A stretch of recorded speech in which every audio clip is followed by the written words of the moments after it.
So before taking office, Joe Biden was reportedly warned that his immigration policies would lead to chaos. I was going to say administration policies, same thing. The New York Times reports that aides warned Biden that they would encourage a massive surge of illegal crossings and create a full-blown political crisis. But Biden ignored those warnings. And of course, once Biden became president, illegal encounters doubled at the border, then just kept rising from there, fueling a border disaster, even as he ate ice cream the entire way. For reaction, let's bring in a man with direct knowledge regarding the outcome of Joe Biden's failed border policies. He saw it firsthand. Former Pinal County Sheriff in Arizona there. An Arizona congressional candidate, let's not bury the lead, that'd be Mark Lamb. Sheriff Lamb, great to have you back on the show.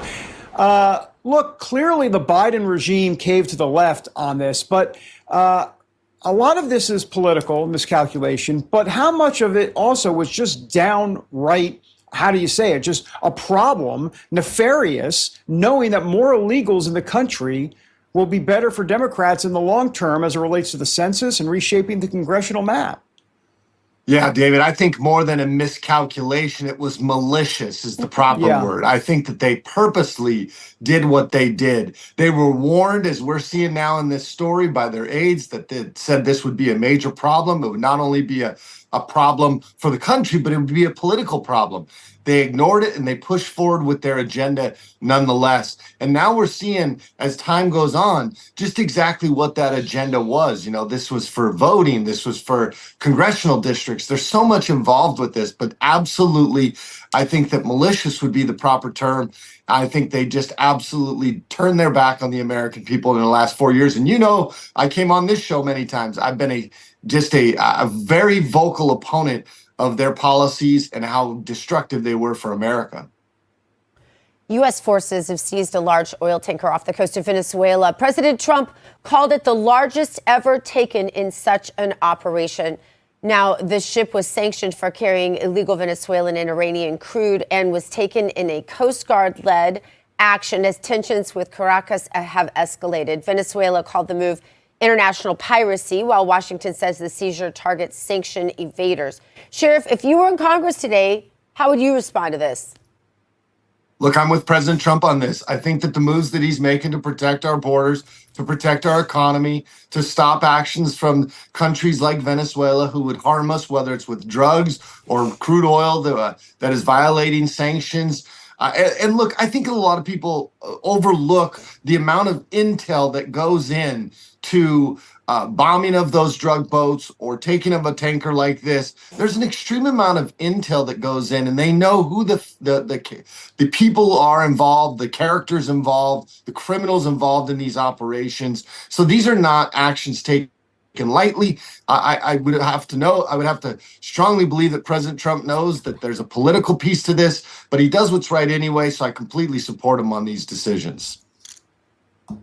You know, this situation in Venezuela, I think, is emblematic of how the administration is really pushing back on some of the illicit business that comes as part of illegal immigration and illegal sale of narcotics, which brings me back to the border. We're hearing from the administration, obviously, that border crossings are down to historic lows. But the reality is many of these cartels are still in the business of trying to make money off of illegal trafficking, not just of people, but of narcotics and other things. So what are you hearing from your sources there in Pinal County in terms of how things are looking there on the border as it relates to the illegal trafficking side? Well, that's a great question, Terrence. And the traffic on the ground is very low. Whether it's humans being trafficked in, we've put a real good stop to that. President Trump they're not releasing people that are actually being apprehended at the border.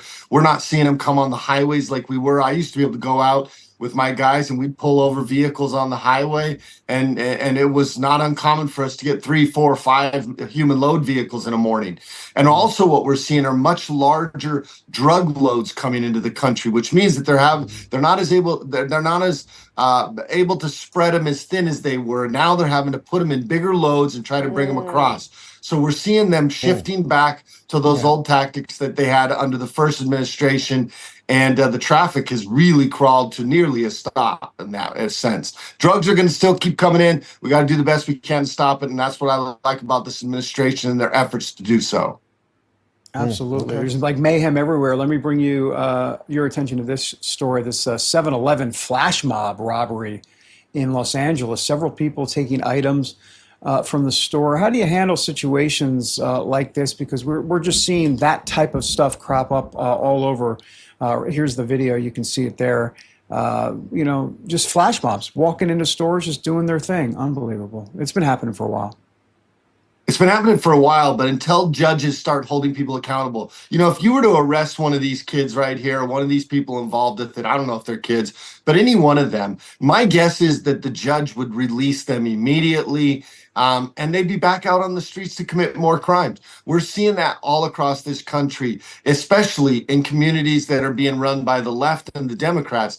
These judges are, because of their color of their skin, their background, whatever it may be, they find a reason to release them back onto our streets. And when you do that, people don't feel any accountability for their actions, and they get more and more emboldened in the crime that they commit. And California, they went as far as to pass a law saying anything under $951, we're not even going to arrest you for. And now this is the result of those kind of bad policies, those kind of decisions made by judges who, by the way, have all the time in the world to make these decisions, unlike us in law enforcement, where we oftentimes make split-second decisions. I think qualified immunity should be removed from judges. They should be held accountable for their decisions. And I guarantee you, this kind of behavior will stop.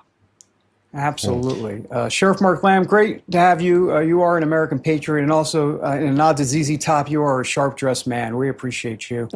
Thank you so much for being here. Thanks, Sheriff Lamb. Well, thank you. And make sure you go to marklamb.us. Mark Lamb.